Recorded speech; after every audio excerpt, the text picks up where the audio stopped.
walionelea kwa sababu ya kacha yetu, watu ambao ni viongozi wa jamii wakifika boma yako lazima waoneshe ya kwamba wanajua mko na wanafurahia ile kazi ambayo tunafanya kwa county government all over the republic. Ndiposa wakasema ya kwamba wangependa sana waje watusalamie, watupee presents, na pia kuna vile sisi wanga tunapeana presents wale ambao wanatoka pastoralist communities. Hii ndio zawadi yetu, na wamesema kwa sababu tumesikia governors karibu 5 ama 6 yenda ikawa tabaki kama akina Mutai.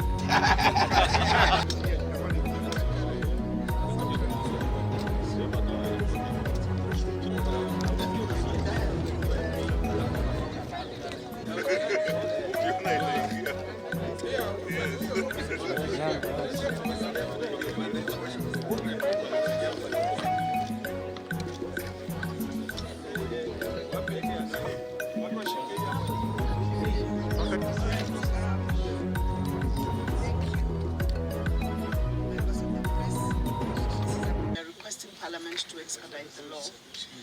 There's already several drafts, I think there are 2 or 3, that are already in the process for defining the criteria for the removal of governor from office, so that we save the country and the nation and counties a lot of wasted time and resources on matters that actually do not meet the threshold. So we are appealing to the Senate and to the National Assembly to finalize with those bills so that it is very clear on the procedure and that which constitutes violations that warrant for removal from office for a governor.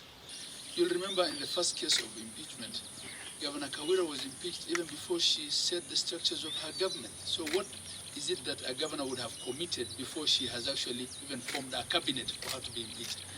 You know, we shouldn't be impeaching each other because we don't like each other or because we had a rough battle in the elections. And this is why it's important to set an objective criteria, which then establishes a predictable sort of threshold as to what constitutes,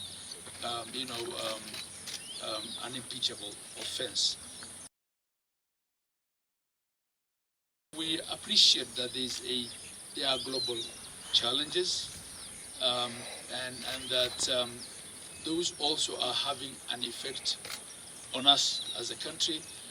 Our shilling isn't doing well, and of course that has pervasive effect on a lot of things. The price of fuel, and all these things also affect us as counties, because we also, in our establishment costs, in our operations at county level, as we fuel ambulances, as we do work on the ground, these things have an effect on us.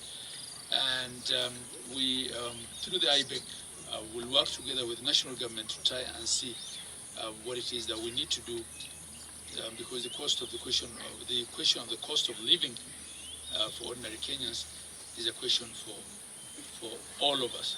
That during the summit meeting held in February, chaired by His Excellency the President, it was resolved that RMLF would be reverted to the counties at the rate of 20% for the financial year 2023-2024.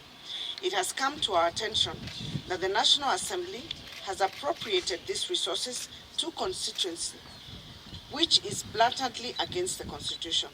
The Council demands that the summit resolutions be implemented, failure to which we will have no alternative other than to seek legal redress. That it has come to our attention that the resources for the MES equipment under the Ministry of Health have been reallocated to other components. This goes contrary to the intergovernmental participatory agreements signed between the county governments and the Ministry of Health. We appeal to the national government through the Ministry of Health to reverse this decision. It has come to our attention that the Social Health Insurance Act will favor the private sector facilities at the expense of the public institutions. We therefore appeal that these issues are corrected forthwith in the regulations that are currently being developed. That the allocation of the 250 million grant by the national government to the remaining 29 counties to be provided through the supplementary budget of financial year 2023-2024 for the implementation of the county aggregation and industrial parks, the KIPes.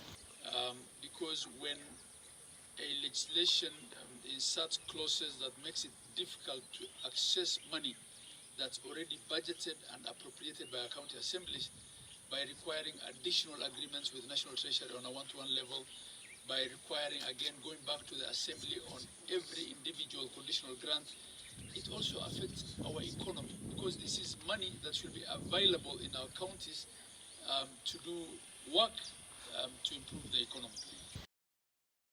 That the Council received a report by IGRTC on the unbundling of the devolved functions that are still outstanding at the national level. It was brought to our attention that approximately for every 1 shilling allocated to the county governments, 70 cents is retained by various MDAs on devolved functions.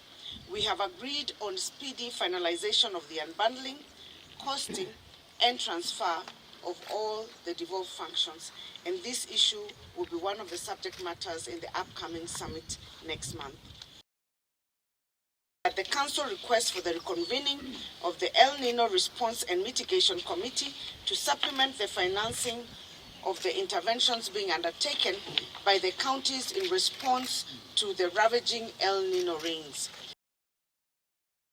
The Council of Governors appeals to the national government to rescind the decision on coordination and management of development partners framework, even for devolved functions.